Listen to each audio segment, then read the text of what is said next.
Hello అండి, welcome back to our channel Andhra రుచులు by మల్లిక. ఈరోజు పన్నీర్ మసాలా కర్రీని ఎలా ప్రిపేర్ చేసుకోవాలో చూద్దామండి. చాలా తక్కువ ఇంగ్రీడియంట్స్తో సింపుల్ ప్రాసెస్తో ఈ ప్రొసీజర్ ఉంటుందండి. వీడియోని ఎక్కడా కూడా స్కిప్ చేయకుండా చూసేయండి. దీనికోసం ముందుగా స్టవ్ వెలిగించుకొని బాండి పెట్టుకొని ఒక 3 టేబుల్ స్పూన్ల వరకు ఆయిల్ వేసుకోండి. ఆయిల్ హీట్ అయిన తర్వాత సన్నగా తరిగిన ఉల్లిపాయ ముక్కలు, ఒక 3 పచ్చిమిర్చిని ఇలా సన్నగా పొడుగ్గా కట్ చేసుకొని వేసుకోండి. వీటిని బాగా వేగించుకోండి. ఆనియన్స్ ఎంత బాగా వేగితే మన కర్రీకి అంత టేస్ట్ వస్తుందండి, గుర్తుంచుకోండి. బాగా వేగాలండి ఆనియన్స్. మనకి ఈ విధంగా ఆనియన్స్ వేగితే సరిపోతుందండి. ఇందులోనే 1 టేబుల్ స్పూన్ వరకు అల్లం వెల్లుల్లి పేస్ట్, 1/2 టేబుల్ స్పూన్ వరకు పసుపు, 1 టేబుల్ స్పూన్ వరకు కారం వేసుకొని బాగా ఫ్రై చేసుకోండి. అల్లం వెల్లుల్లి పేస్ట్ పచ్చివాసన పోయేంత వరకు మీరు వేయించుకోండి.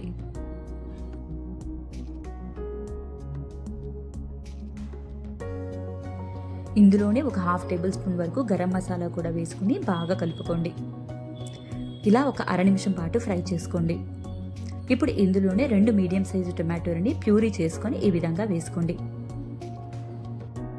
టమాటో ప్యూరీ బాగా ఉడికిపోయి పైకి ఆయిల్ తేలేంత వరకు కూడా మీరు దీన్ని ఫ్రై చేసుకుంటూ ఉండాలండి.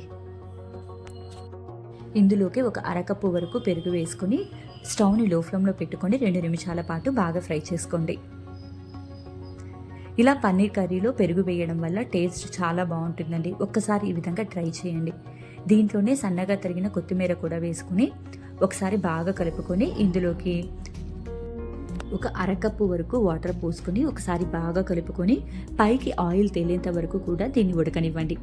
చూస్తున్నారు కదండి, ఈ విధంగా ఆయిల్ తేలిన తర్వాత ఇందులోనే రుచికి తగ్గట్టుగా ఉప్పు వేసుకొని ఒకసారి బాగా కలుపుకోండి. ఇందులోనే మనం కట్ చేసి పెట్టుకున్న పన్నీర్ ముక్కల్ని కూడా వేసుకుందామండి. ఈ పన్నీర్ ముక్కలన్నీ కూడా గ్రేవీకి బాగా పట్టేలాగా నిదానంగా కలుపుకోండి. ఇలా ఒక 2 నిమిషాల పాటు ఫ్రై చేసుకున్న తర్వాత ఫైనల్గా ఇందులోకి కొంచెం కసూరి మేతి వేసేసుకొని సర్వ్ చేసుకోండి. అంతేనండి, ఎంతో టేస్టీగా ఉండే పన్నీర్ మసాలా కర్రీ రెడీ అయిపోయింది. చాలా సింపుల్గా ప్రిపేర్ చేసుకోవచ్చు కదా. మీరు కూడా ఒకసారి ట్రై చేసి ఎలా వచ్చిందో కామెంట్ చేయండి. అండ్ మీకు కనుక ఈ రెసిపీ నచ్చినట్టయితే మీ ఫ్రెండ్స్ అండ్ ఫ్యామిలీకి షేర్ చేయండి. మరిన్ని ఇలాంటి హెల్తీ అండ్ టేస్టీ రెసిపీస్ కోసం మన ఛానల్ని సబ్స్క్రైబ్ చేసుకోండి. Thank you all for watching us.